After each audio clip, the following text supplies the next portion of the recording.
नमस्कार, आप देख रहे हैं सी न्यूज भारत और मैं हूं आपके साथ आकांक्षा यादव। वक्त हो चुका है न्यूज बुलेटिन का और आज इस न्यूज बुलेटिन में हम जानेंगे कि कहां अन्ना मवेशियों से चौपट हो रही हैं फसलें, कहां अवैध रूप से रखे लकड़ी चौखट वन विभाग ने किया जब्त और कहां 2 अफीम तस्करों को किया गया गिरफ्तार।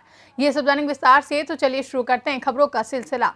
तितवारी कस्बे में खुलेआम घूम रहे अन्ना मवेशियों से चौपट हो रही फसलों और नगर में परेशानियों का सबब बन रहे इन जानवरों से परेशान होकर 1 सैकड़ा किसानों ने ईओ अमर बहादुर सिंह और चेयरमैन प्रतिनिधि भूरेलाल फौजी को ज्ञापन सौंपा। ज्ञापन में किसानों ने कहा है कि घूम रहे अन्ना जानवरों ने उनकी खरीफ की फसलें बर्बाद कर दी है। 1 सप्ताह के अंदर ही रबी की बुआई शुरू करने वाले हैं। अगर इन मवेशियों को गौशालाओं में नहीं बंद किया गया तो वो रबी की फसलों से भी हाथ धो बैठे। किसानों का यह भी कहना है कि बर्बाद हुई फसलों का ना तो मुआवजा सरकार देती है और ना ही बीमा का लाभ मिलता है। ऐसी स्थिति में किसानों के पास आत्महत्या करने के अलावा दूसरा कोई रास्ता नहीं बचता है।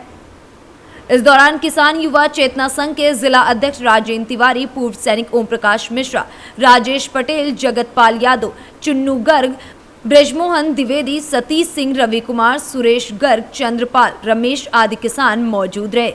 वह इस पूरे मामले पर ईओ अमर बहादुर सिंह का कहना था कि कान्हा पशु आश्रय केंद्र में क्षमता से ज्यादा अन्ना जानवरों को बंद किया जा चुका गया है। घूम रहे जानवर पास के गांव के हैं, अन्ना मवेशी लोगों के ही हैं, मेरे पास नहीं है। बांदा से सी न्यूज संवाददाता कासिद अली सिद्दीकी की रिपोर्ट। बालूमाथ वन क्षेत्र अंतर्गत इचाक जंगल से वन विभाग की टीम ने गुप्त सूचना के आधार पर अवैध रूप से रखे 35 पीस लकड़ी चौखट जब्त किया है। मिली जानकारी के अनुसार बालूमाथ वन विभाग को गुप्त सूचना मिली थी कि इचाक जंगल में अवैध रूप से लकड़ी चौखट रखा हुआ है। सूचना के आधार पर वनपाल लियाकत अली अंसारी के नेतृत्व में टीम गठित कर छापामार कार्रवाई की गई। तो वहीं बालूमाथ वन क्षेत्र के इचाक जंगल से अवैध रूप से रखे 35 पीस लकड़ी के चौखट जब्त किए गए हैं। वन विभाग के द्वारा अवैध लकड़ी तस्कर की धरपकड़ के लिए छापामार कार्रवाई आगे भी करने की बात कही गई है। झारखंड से सी न्यूज संवाददाता मोहम्मद अरबाज की रिपोर्ट। लावालौंग थाना क्षेत्र में तेजी से पांव पसारने की जुगत में जुटे अफीम तस्करों को एक बार फिर लावालौंग पुलिस ने बड़ा झटका दिया है। एसपी राकेश रंजन को मिली गुप्त सूचना के आधार पर थाना प्रभारी विवेक कुमार ने लावालौंग थाना पुलिस की टीम के साथ 1 किलो 250 ग्राम सूखा अफीम और 1,44,000 रुपए नकद के साथ अंतरजिला गिरोह के 2 तस्करों को गिरफ्तार किया। तस्करों की गिरफ्तारी लावालौंग प्रखंड विकास पदाधिकारी अमित कुमार और थाना प्रभारी विवेक कुमार के संयुक्त नेतृत्व में की गई है। गिरफ्तार तस्करों के पास से पुलिस ने हीरो स्प्लेंडर बाइक और तस्करी में प्रयुक्त वीवो कंपनी का मोबाइल भी जब्त किया है। सिमरिया एसडीपीओ अशोक प्रियदर्शी ने बताया कि गिरफ्तार तस्करों से पूछताछ के बाद उन्हें न्यायिक हिरासत में जेल भेज दिया गया है। सर 2 की गिरफ्तारी हुई सर।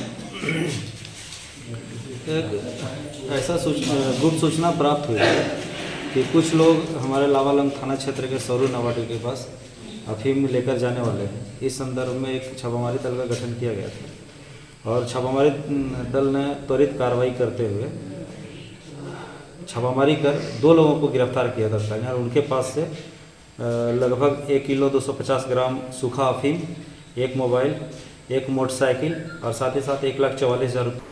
झारखंड से सी न्यूज संवाददाता साजिद की रिपोर्ट। पलामू जिले के तरहसी प्रखंड कार्यालय में बीएलटीएफ का बैठक किया गया, जिसकी अध्यक्षता तरहसी वीडियो सच्चिदानंद महतो ने की, जिसमें वैक्सीन से संबंधित कई बिंदुओं पर चर्चा की गई। जैसे पहले वैक्सीन लेने वालों की संख्या में कमी को देखते हुए जहां ज्यादा लोग टीकाकरण के लिए बचे वहां पर विशेष कैंप लगाकर सभी को वैक्सीन दिया जाए। दूसरा, जहां लोग वैक्सीन नहीं ले रहे हैं वहां के लोगों को जागरूक करने की जरूरत है और वैक्सीन लेने के लिए प्रेरित करने की भी जरूरत है, जिसके लिए बार बार कैंप लगाकर कार्य किया जाए। इस मौके पर बैठक में उपस्थित राज्य से आए अजीम प्रेम फाउंडेशन से और आराध्या मुखर्जी ने कहा कि किसी भी हालत में हमें 1 से 1.5 माह में वैक्सीनेशन करवाना होगा और सर्वे करने का तरीका भी बताया गया। झारखंड से सी न्यूज संवाददाता सत्येंद्र कुमार की रिपोर्ट। छत्तीसगढ़ के बलरामपुर जिले में कांग्रेस कार्यकर्ताओं और पदाधिकारियों ने कांग्रेस के राष्ट्र सचिव और छत्तीसगढ़ प्रभारी सप्तगिरी उल्का के सामने कहा कि सत्ता और संगठन के बीच तालमेल नहीं है। सामरी और राम अनुजगंज के विधायक पर खुलकर आरोप लगाया कि वे उनकी नहीं सुनते। सत्ता और संगठन में तालमेल नहीं बनाया गया तो आने वाले विधानसभा चुनाव में जीत की उम्मीद ना रखें।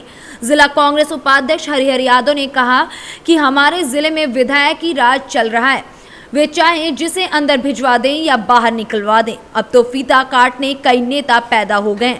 बलरामपुर से टीएस सिंहदेव का फोटो तक गायब हो गया है। विधायक ने टीएस सिंहदेव पर हत्या का आरोप लगाया और कहा कि हमें इस बात का बेहद दुख है। कांग्रेस नेता ने कहा कि अब लोगों की मांग है कि टीएस बाबा को सीएम नहीं बनाया गया तो सरगुजा संभाग से कांग्रेस को एक सीट भी नहीं मिलने वाला है। यहाँ बालू माफियाओं का राज है, हमें डर लग रहा है कि कौन सा केस हम पर दर्ज हो जाए। कार्यकर्ताओं की सुध सरकार नहीं ले रही है, जिससे संगठन और सरकार के बीच गहरी खाई होती जा रही है। आने वाले समय में कार्यकर्ताओं को नजरअंदाज करने से स्थिति बहुत खराब हो जाएगी।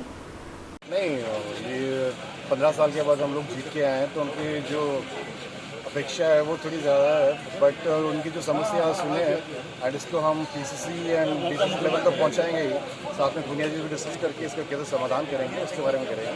इसके अलावा बाकी जो भूपेश जी की सरकार में अनेक तो कार्यक्रम हुआ है, जो विभिन्न प्रोग्राम्स है, इसके बारे में अवगत किया गया है एंड ये लोगों तक कैसे पहुंचा पाएंगे, बूथ कमेटी कैसे बन पाएगी, ये सब के लिए हम लोग की चर्चा है, ताकि जनवरी से नेक्स्ट ईयर हम लोग ट्रेनिंग प्रोग्राम स्टार्ट करने वाले हैं। बूथ कमेटी गठन करने के बाद 2023 की इलेक्शन की लड़ाई हम लोग शुरू करने वाले बहुत जल्दी एंड सब बहुत उत्साहित है उसके लिए। कार्यकर्ताओं का काफ़ी ये बात था कि उनका लोग सुनते नहीं, अधिकारी सुनते नहीं, चपरासी हो या फिर अन्य कोई बड़े अधिकारी। आखिर इतनी बड़ी गलती कैसे मानते हैं? क्या वाकई कार्यकर्ताओं की नहीं सुन रहे हैं लोग? नहीं, मैंने इनसे बात किया था तो इनका कुछ एग्जाम्पल देने की बात की है। ऐसा नहीं हो सकता है कि वैसे बहुत कम केसेस होंगे, बट अगर कुछ है तो मैं अपने मुख्यमंत्री एंड जो भी मंत्री है, प्रभारी मंत्री, उन तक मैं पहुँचाने की कोशिश करूँगा। एंड अगर काम ठीक है तो उनकी बात तो सुननी चाहिए, वैसे अगर कुछ दूसरी काम है तो वो नहीं सुननी चाहिए, बट वो एग्जाम्पल होने।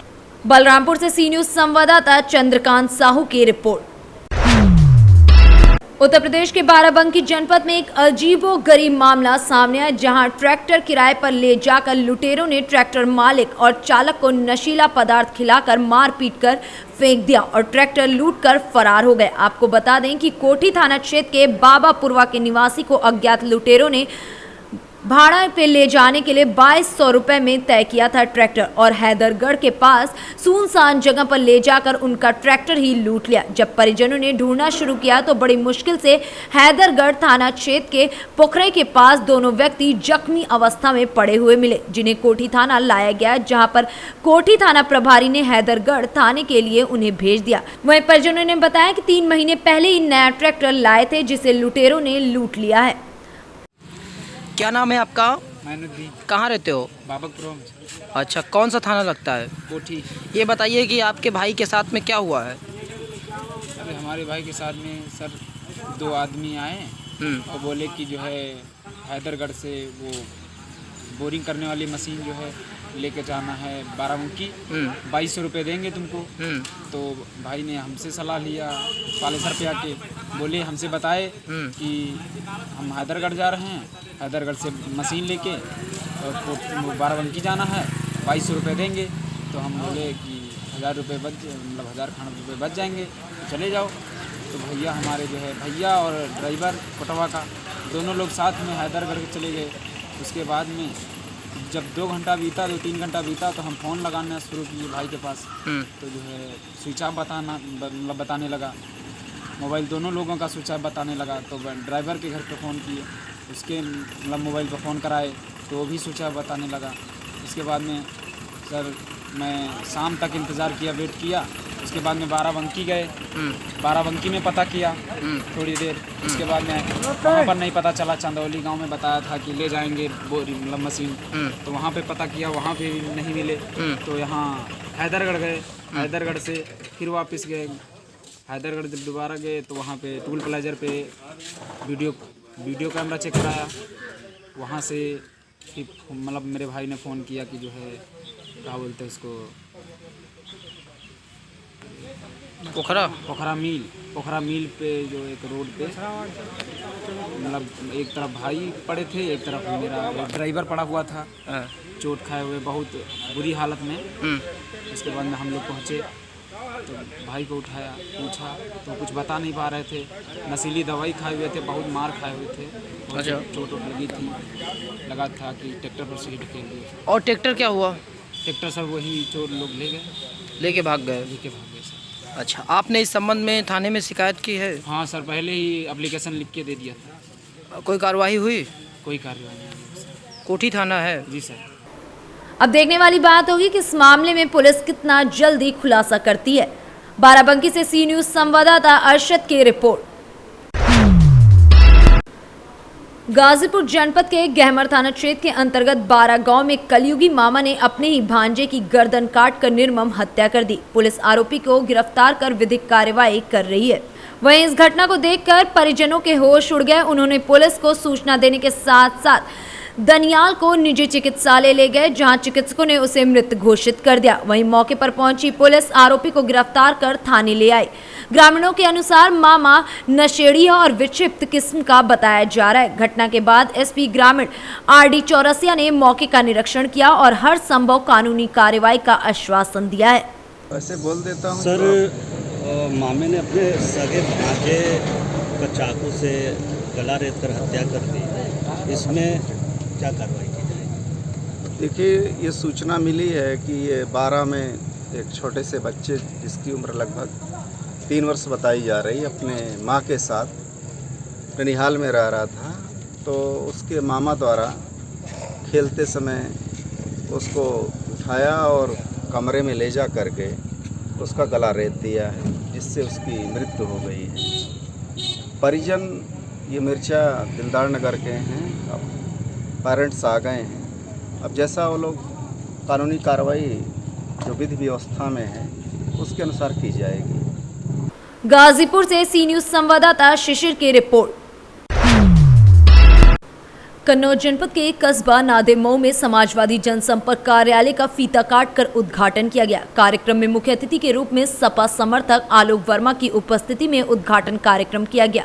आलोक वर्मा के द्वारा समाजवादी जनसंपर्क कार्यालय का उद्घाटन किया गया। वहीं इस अवसर पर उत्तर प्रदेश के पूर्व मुख्यमंत्री अखिलेश यादव द्वारा बनाए गए समाजवादी युवा जनसभा के राज्य सचिव हसरैन के पूर्व ब्लॉक प्रमुख उदय राजपूत का स्वागत फूल मालाएं पहनाकर किया गया। इस मौके पर समाजवादी पार्टी के शरद यादव, उमाशंकर बैरिया, पूरन यादव, मोनिश राठौर, सपा समर्थक के कई नेता और कार्यकर्ता मौजूद रहे। कन्नौज से सी न्यूज संवाददाता महेश गौड़ की रिपोर्ट। आपको बता दें कि बीती 14 तारीख को थाना हयातनगर क्षेत्र के वंश गोपाल मंदिर से ग्राम सैंडा मार्ग पर खेत के किनारे एक अज्ञात लड़के का गर्दन कटा शव मिला था, जिसकी पहचान अंकजराम पुत्र चंचल राम निवासी टांडवा पोछिया थाना कोपा जिला छपरा के रूप में हुई थी। वहीं गुरुवार को पुलिस अधीक्षक चक्रेश मिश्रा ने बहजोई पुलिस लाइन स्थित कार्यालय में इस पूरे मामले का खुलासा किया। वहीं खुलासे के दौरान बताया गया कि थाना हयातनगर प्रभारी राजेश सिंह और उनके हमराह पुलिस टीम द्वारा मुखबिर की सूचना पर अभियुक्त वसीम को बाजितपुरम कोल्ड स्टोर के पास संभल मुरादाबाद रोड थाना हयातनगर जनपद संभल से गिरफ्तार किया गया है। अभियुक्त ने पूछताछ में बताया कि मृतक अंकजराम का मेरे ससुर अनीस के साले की लड़की के साथ प्रेम प्रसंग था। अंकजराम दूसरे धर्म का था, जिससे हमारे समाज में काफी बदनामी हो रही थी और इसी के चलते उसने इस हत्या की घटना को अंजाम दिया। हयातनगर थाने के अंतर्गत वंश गोपाल मंदिर के पास में 14 अक्टूबर को एक अज्ञात युवक का शव बरामद हुआ था, जिसका गला कटा हुआ था। इस पर पुलिस के द्वारा 302 के अंतर्गत अभियोग पंजीकृत किया गया। इसकी जांच शुरू की गई तो ये एक अंतर्राज्यीय घटना का होना पाया गया। इसमें इस अज्ञात युवक की पहचान अंकज राम पुत्र चंचल राम निवासी तड़वा ओजिया थाना कोपा जिला छपरा बिहार के रूप में की गई। तत्पश्चात इसमें जब टीमों को रवाना करके और डिटेल में इन्वेस्टिगेशन की गई तो आज एक अभियुक्त जिसका नाम वसीम, ये मगनपुर थाना हजरतनगर गढ़ी का रहने वाला है, ये हयातनगर पुलिस ने गिरफ्तार किया है तथा इसका एक सहयोगी जो इसका ससुर है अनीस, इसको सीवान पुलिस के द्वारा गिरफ्तार किया गया है। इन दोनों अभियुक्तों से पूछताछ में यह जानकारी मिली कि इनके द्वारा जो अनीस है इसकी बेटी का अवैध संबंध इस अंकज राम के साथ में था अतः इन्होंने पंकज राम को धोखे से यहाँ पर संभल में बुलाया, यहाँ पर इसका मर्डर किया और उसके बाद में ये पूरा परिवार सीवान के लिए रवाना हो गया। वहाँ पे इन्होंने उस लड़की को भी मारने का प्रयास किया, लेकिन लड़की की मृत्यु नहीं हुई, वो अभी भी घायल है और उसका इलाज चल रहा है। तो इन दोनों घटनाओं के आधार पर इन 2 अभियुक्तों को गिरफ्तार किया जा रहा है और इस घटना का खुलासा किया जा रहा है। संभल से सी न्यूज संवाददाता सोनू की रिपोर्ट। फिलहाल के लिए बुलेटिन में बस इतना ही। देश और दुनिया की तमाम बड़ी खबरों के लिए बने रहे सी न्यूज भारत के साथ। हर खबर आपके साथ, आपके हाथ।